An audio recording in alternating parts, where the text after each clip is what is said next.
was always the last. Last to get a new school bag, last to get these new updated uniforms from our school, and last to get a phone. As far as I could tell, I was the opposite of spoiled. So when my 14th birthday rolled around and my parents finally handed me a present in the shape of a phone, I was ecstatic.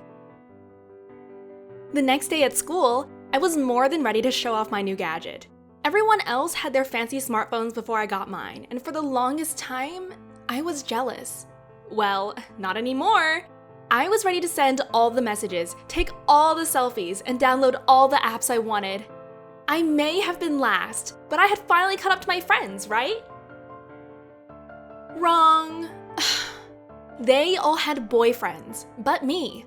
Unlike a school bag or a uniform, I couldn't just ask for a boyfriend and expect my parents to gift me one, right?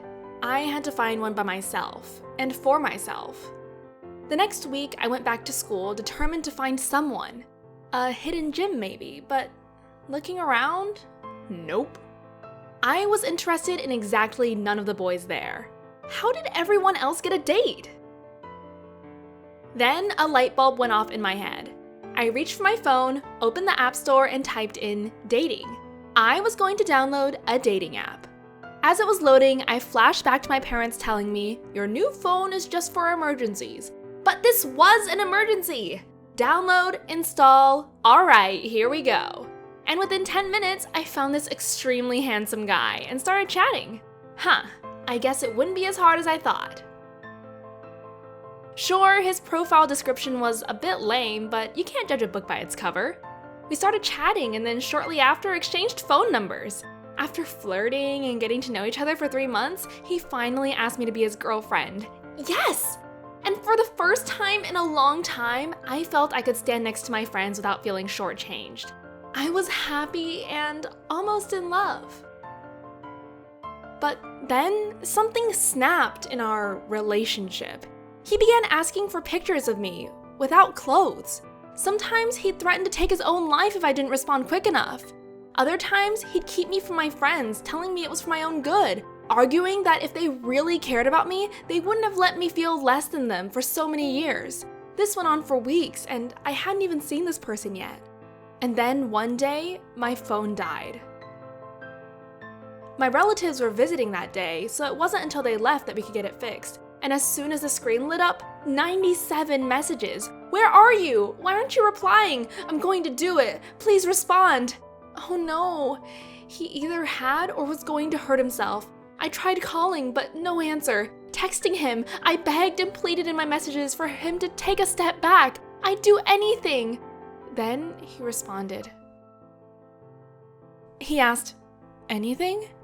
I was desperate, so I replied, "Yes, just don't hurt yourself."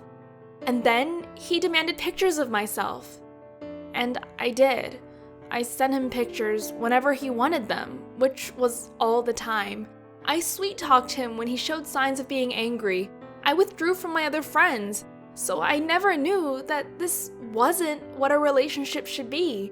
He saw so much of me now. I just wanted to meet up. But he'd always say no or change the topic, and this went on for years. That is, until I saw him on the street. I ran up to him, my heart pounding harder than my shoes on the cement. I lunged at him, about to share our first kiss, when he pushed me away, asking angrily, "Who are you?" Starting to tear up, I shakily said, "Carl, it's me." But he had no idea. He explained that he was not Carl, that he didn't even know who I was. Eventually, I pulled out my phone, and with my tears falling onto the screen, I showed him our chats and his profile on the app. That's not me. I had just been catfished by someone. Someone had just faked an entire relationship with me using this guy's photographs? I sent personal pictures to someone who could have been a predator, someone who lied and manipulated me for years. I broke down onto the pavement right then and there. I could feel my insides shaking. I rushed home and made sure to delete everything, the pictures, the chats, the app, and then I prayed he would never contact me again. Luckily, it's been a few years since then, and I haven't heard or seen from him since. My pictures might still very well be out there, but at this point, there's not much I can do but use this story to learn and teach others not to trust people too easily, especially online. And even though it took me a while to understand it, you are not and never will be measured by what you have.